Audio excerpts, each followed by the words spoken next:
Assalamu alaikum students. Hope you all are fine and doing good. We are doing our chapter number 1, problem solving. In our previous lecture we have done what is an algorithm. Algorithm is set of steps, okay, and today we will do formulation of an algorithm, that how to write an algorithm, okay.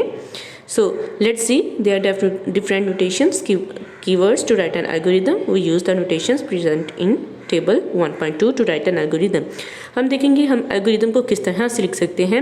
जिस तरह flow chart में हम start करते हैं, ठीक है, pictorial representation करते हैं, स्टार्ट, इनपुट, प्रोसेसिंग, उसी तरह ही नोटेशंस यूज़ होती हैं एल्गोरिदम के अंदर. सबसे पहले हम देखेंगे स्टार्ट नोटेशन क्या होती है. It is starting point of algorithm. Every algorithm must have one starting point. इसमें क्या होता है, ये स्टार्टिंग पॉइंट होता है. एवरी एल्गोरिदम, हर एल्गोरिदम यहाँ से ही स्टार्ट होता है. उसके बाद आ जाता है हमारे पास इनपुट. इनपुट में क्या चीज़ होती है, इनपुट में क्या होता है, it is use to get input from a user and store it in computer memory with some name. Input में क्या करते हैं हम, इनपुट में हम यूज़र से इंस्ट्रक्शन ले लेते हैं, इनपुट ले लेते हैं डाटा को और कंप्यूटर की मेमोरी के अंदर स्टोर कर लेते हैं किसी भी नेम के साथ, ठीक है, जैसे आप कोई फाइल वगैरह सेव करते हो उस तरह से.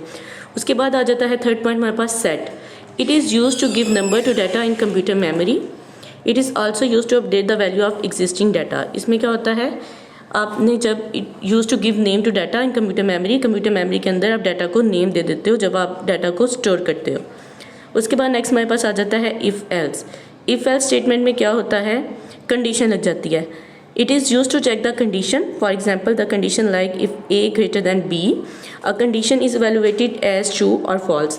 इसमें चेक किया जाता है if else में कि अगर आपने देखा है दो वैल्यूज़ हैं आपके पास A और B, आप चेक करोगे कि कौन सी वैल्यू बड़ी है, A बड़ी है या B बड़ा है, ठीक है. बड़ी वैल्यू कौन सी है तो उसमें आप कंडीशन लगाओगे कि कौन सी वैल्यू ट्रू है और कौन सी वैल्यू फॉल्स है. उसके बाद हमारे पास आ जाएगा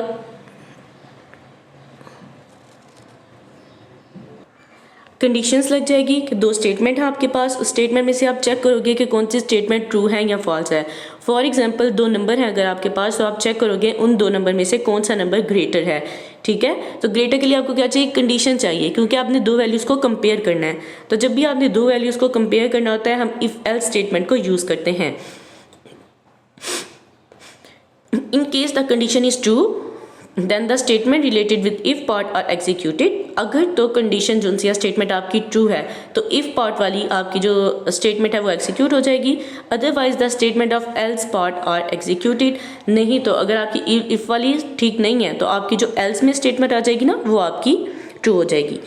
usage, suppose A is equal to 5 and B is equal to 7. आपके पास दो वैल्यू है, A की वैल्यू है 5, B की वैल्यू है 7, और आपने चेक करना है if A greater than 5 set C to 10 else set C to 20.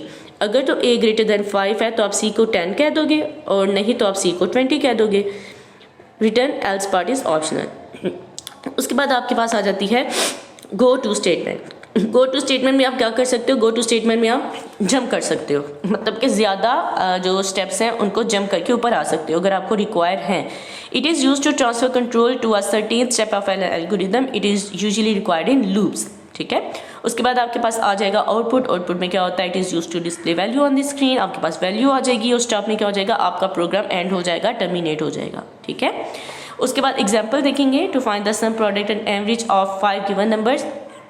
5 numbers आपको दिए गए हैं, आपने उसका सम फाइंड करना है, प्रोडक्ट और एवरेज फाइंड करनी है. सबसे पहले स्टेप में आप क्या करोगे, आपने एल्गोरिदम को हमेशा स्टेप में लिखना है. स्टेप 1, स्टेप 2, जो सा काम आपने पहले करना है वो स्टेप 1, बाद में करना है तो स्टेप 2, इस तरह से.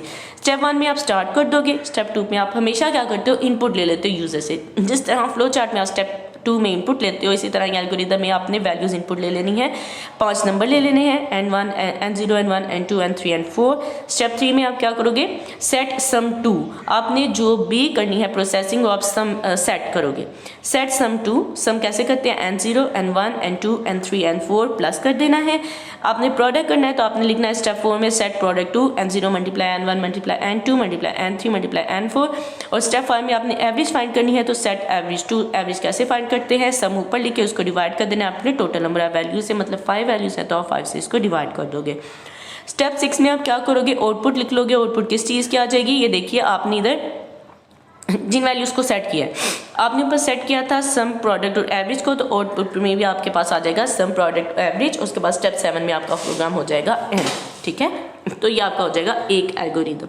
उसके बाद नेक्स्ट पेज पे आ जाएं, एल्गोरिदम नंबर 2 पे आपने फाइंड करनी है to find the acceleration of moving object with given mass and the applied force. आपने एक्सेलरेशन फाइंड करनी है मास और फोर्स के बेस पे।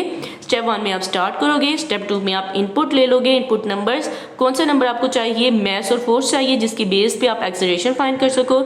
स्टेप 3 में आप फार्मूला लगाओगे एक्सेलरेशन का। फार्मूला क्या होता है, सेट एक्सेलरेशन टू फोर्स को आप डिवाइड कर देते हो मास से। स्टेप 4 में आप आउटपुट में एक्सेलरेशन लिख दोगे और स्टेप 5 में आपका प्रोग्राम हो जाएगा एल्गोरिदम एंड। इस तरह से आपने हर एल्गोरिदम को लिखना है। इन दोनों एल्गोरिदम्स को आपने अपनी कॉपीज पे जरूर लिखना है। ओके, अब आप शॉर्ट क्वेश्चंस देखिए।